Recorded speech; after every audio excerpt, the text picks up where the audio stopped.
গাজীপুর সিটির নির্বাচন, নেতা কর্মী আর জনগণ। গাজীপুর সিটির নির্বাচন, নেতা কর্মী আর জনগণ। মেয়র পদে এবার নৌকার প্রার্থী যাকে চায় সে হলো আজমতুল্লাহ ভাই। জনবান্ধব নেতা সে মোদের আজমতুল্লাহ ভাই। জননেত্রী শেখ হাসিনার অতি আস্থাভাজন, গাজীপুর সিটিবাসীর অতি আপনজন। সিটির উন্নয়ন আর সুখে দুঃখে যাকে পায় সে হলো আজমতুল্লাহ ভাই। মানবিক নেতা সে মোদের আজমতুল্লাহ ভাই।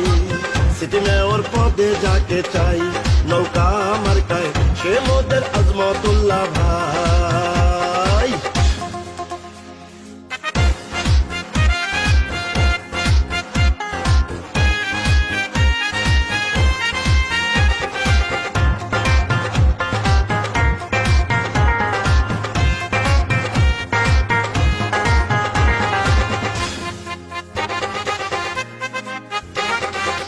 বীর মুক্তিযোদ্ধা মোদের আজমতুল্লাহ খান। গাজীপুর সিটিতে আছে তার অবদান। বঙ্গবন্ধুর খাঁটি সৈনিক, শেখ হাসিনার বিশ্বস্ত, অন্যায়ের কাছে কভু করে না